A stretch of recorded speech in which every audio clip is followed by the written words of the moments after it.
प्रिय मित्रों, नमस्कार। स्वागत है आपका हमारे YouTube चैनल एस्ट्रो वंडर्स में। मित्रों, आज मैं आपकी बहुत बड़ी दुविधा को दूर करने के लिए ये वीडियो बना रही हूँ। हमारे मन में बहुत ज़्यादा कन्फ्यूज़न है कि इस बार राखी पर हम क्या करें। तो मित्रों, आज की इस वीडियो के माध्यम से हम भद्रा को जानेंगे कि भद्रा आखिर क्या होती है, इसका क्या महत्व है और इसका विचार कब किया जाता है, कब ये शुभ होती है और कब ये अशुभ होती है। साथ ही इस बार के रक्षाबंधन पर जो 11 और 12 तारीख का संशय बना हुआ है उसको भी हम दूर करेंगे और जानेंगे कि राखी किस दिन बांधी जानी चाहिए। तो चलिए, सबसे पहले इस वीडियो में हम ये जानते हैं कि आखिर भद्रा होती क्या है। दोस्तों, सबसे पहले तो हम ये जान लेते हैं कि किसी भी मांगलिक कार्य में भद्रा योग का विशेष ध्यान रखा जाता है, क्योंकि भद्रा काल में किसी भी मंगल उत्सव की शुरुआत या समाप्ति अशुभ मानी जाती है। तो दोस्तों, हम ये जानते हैं कि भद्रा क्या है। पुराणों के अनुसार भद्रा भगवान सूर्य नारायण की पुत्री और राजा शनि देव की बहन मानी जाती हैं। शनि देव की तरह ही इनका स्वभाव भी थोड़ा सा कड़क बताया गया है। इनके स्वभाव को नियंत्रित करने के लिए भगवान ब्रह्मा ने इन्हें पांचांग के अनुसार एक अंग दिया, जिसको हम विष्टिकरण कहते हैं। जब दोस्तों हम पंचांग में कोई भी शुभ मुहूर्त निकालते हैं तो उसमें हम कई चीज़ों का विचार करते हैं, जिसमें एक चीज़ करण भी होती है। तो करण कई प्रकार के होते हैं, ये मैं आपको आगे बताऊंगी। लेकिन कर्णों में जो ये विष्टिकरण होता है, इसको हम भद्रा कहते हैं। भद्रा की स्थिति में कुछ भी शुभ कार्यों जैसे यात्रा और उत्पादन आदि कार्यों को निषेध माना गया है, किंतु भद्रा काल में कुछ चीजें अच्छी फायदेमंद भी साबित होती हैं, जैसे किसी तंत्र मंत्र के कार्य, अदालती कार्य और राजनीतिक चुनाव आदि के कार्य भद्रा काल में सफलता दिलवाने वाले माने गए हैं। तो हमने ये जाना कि भद्रा आखिर क्या है, कौन है। अब हम ये जानेंगे कि पांचांग में, हिंदू पांचांग में भद्रा का क्या महत्व होता है तथा ये कैसे गिनी जाती है। हिंदू पांचांग के 5 प्रमुख अंग होते हैं। जब हम किसी भी शुभ समय की गणना करते हैं तो उसमें सबसे पहले हम तिथि को देखते हैं, वार को देखते हैं, योग को देखते हैं, नक्षत्र को देखते हैं और करण को देखते हैं। इनमें से करण जो है ये एक महत्वपूर्ण अंग होता है, जो कि एक तिथि का आधा भाग होता है, जिसको हम करण कहते हैं। करण की कुल संख्या 11 होती है, जिसको चर और अचर में बांटा गया है। चर करणों को शुभ माना जाता है और अचर करणों को थोड़ा सा अशुभ माना जाता है। चर कर्णों में बव, बालव, कौलव, तैतिल, गर्द आदि, वणिज आदि गिने जाते हैं। और अचर कर्णों में शकुनी, चतुष्पद, नाग, किंस्तुग्न आदि होते हैं। और भद्रा जो होती है वो चर करण के अंतर्गत आती है और 7वें नंबर का जो करण है वह विष्टि या भद्रा होती है। यह सदैव गतिशील होती है, यानी ये किसी एक स्थान पर नहीं रहती है, ये हमेशा गतिशील होती है। और किसी भी मुहूर्त को तभी शुद्ध माना जाता है जब उसमें करण का विचार भी ठीक से किया जाए। अब हम बताते हैं आगे कि भद्रा कब शुभ होती है और कब अशुभ होती है। यूँ तो भद्रा का जो शाब्दिक अर्थ है वह है कल्याण करने वाली, लेकिन इसके विपरीत, इसके शाब्दिक अर्थ के विपरीत भद्रा को अशुभ करने वाली बताया गया है। यानी शुभ कार्य इस समय में निषेध बताए गए हैं। ज्योतिष शास्त्र के अनुसार अलग अलग राशियों के अनुसार भद्रा तीनों लोकों में घूमती रहती है। जैसे कि मैंने आपको बताया, ये एक स्थान पर नहीं रहती है, हमेशा चलायमान होती है। जब भद्रा मृत्यु लोक में होती है तब सभी कार्यों के लिए बाधक और उनका नाश करने वाली मानी जाती है। और मृत्यु लोक में कब होती है? जब चंद्रमा कर्क राशि में, सिंह राशि में, कुंभ राशि में और मीन राशि में विचरण करता है, तब भद्रा को मृत्यु लोक पर माना जाता है।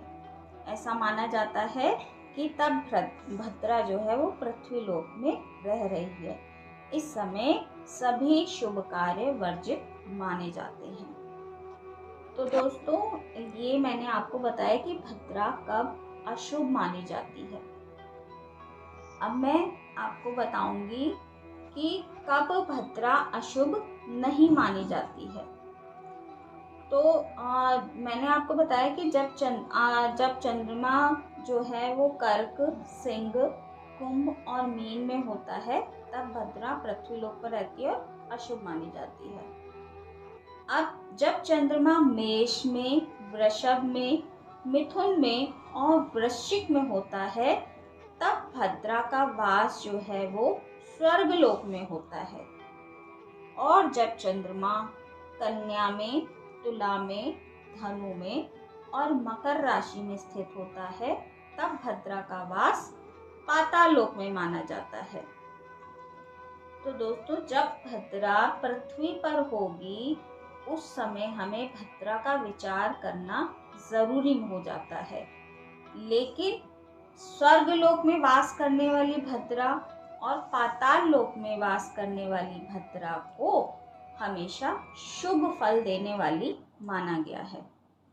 अब मैं आपको बताती हूँ कि इस बार रक्षाबंधन 11 या 12 तारीख में से किस दिन है। फिर मैं आपको इसके बाद ये भी बताऊंगी कि भद्रा किन कार्यों के लिए शुभ मानी गई है और किन के लिए अशुभ मानी गई है।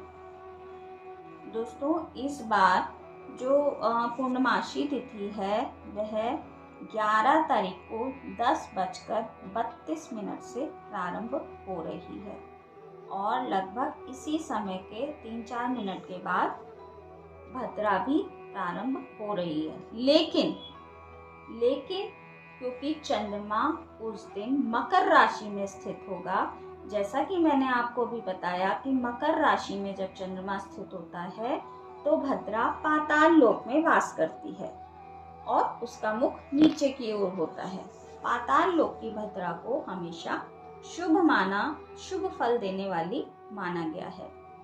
तो भद्रा का विचार इस समय करना बिल्कुल निरर्थक मैं मानती हूँ, क्योंकि हमारे सभी धर्म ग्रंथों में लिखा गया है कि मकर राशि की भद्रा पाताल लोक में रहती है और शुभ कार्यों में किसी भी तरह का विघ्न उस समय नहीं डालती है, उसे शुभ माना गया है। तो हमें केवल तिथि का विचार इस समय करना चाहिए और शुभ अशुभ समय का विचार करना चाहिए।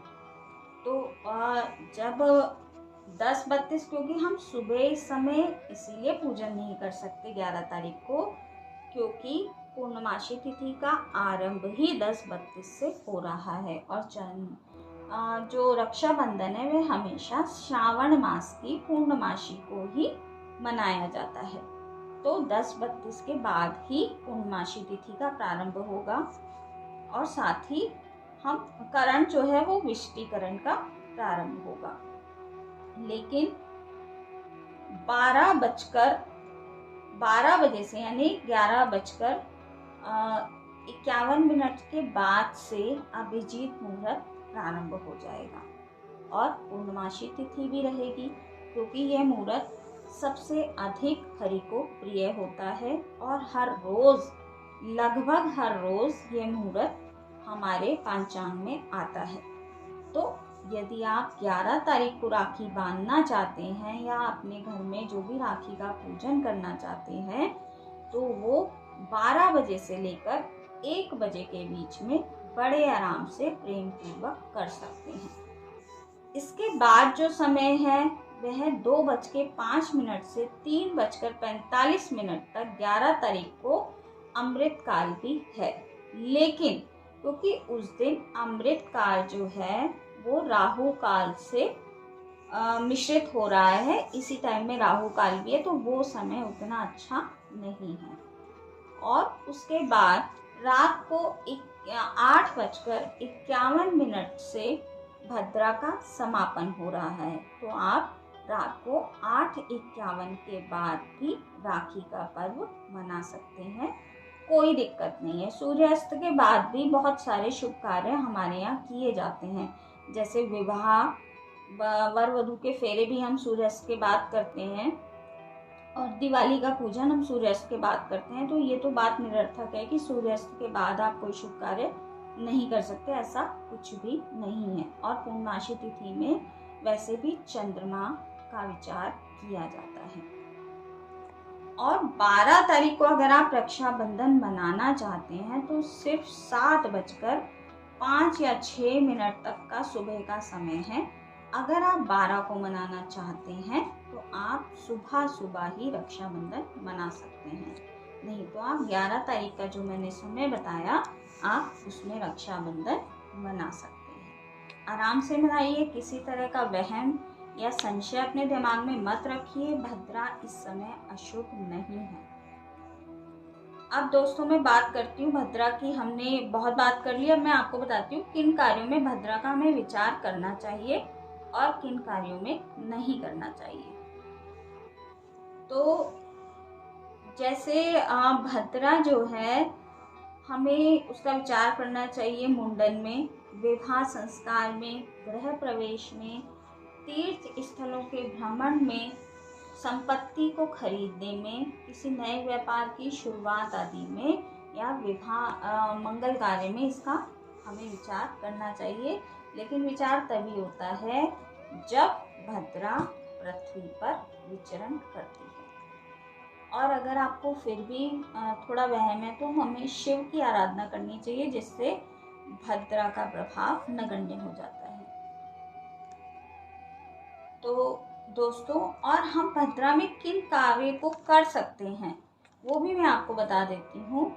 जैसे आपको किसी हथियारों का इस्तेमाल करना है, कोई सर्जरी करानी है, ऑपरेशन करना है, किसी के विरुद्ध कानूनी कार्यवाही करनी है, किसी जानवर से रिलेटेड कोई कार्य करना है, और भद्रा में यज्ञ और हवन भी आराम से किया जा सकता है। तो दोस्तों, ये थी मेरी आज की वीडियो। आपके लिए यूज़फुल रही हो, आपका थोड़ा संशय दूर हुआ हो तो चैनल को सब्सक्राइब कीजिए। मैं इसी तरह की वीडियो आपके लिए इस चैनल पर लेकर आती रहूँगी। तो दोस्तों, मिलती हूँ आपसे मैं अगली वीडियो में अच्छे से टॉपिक के साथ, आपके किसी संशय को दूर करती हुई और कोई उपयोगी जानकारी देती हुई। तब तक के लिए गुड बाय।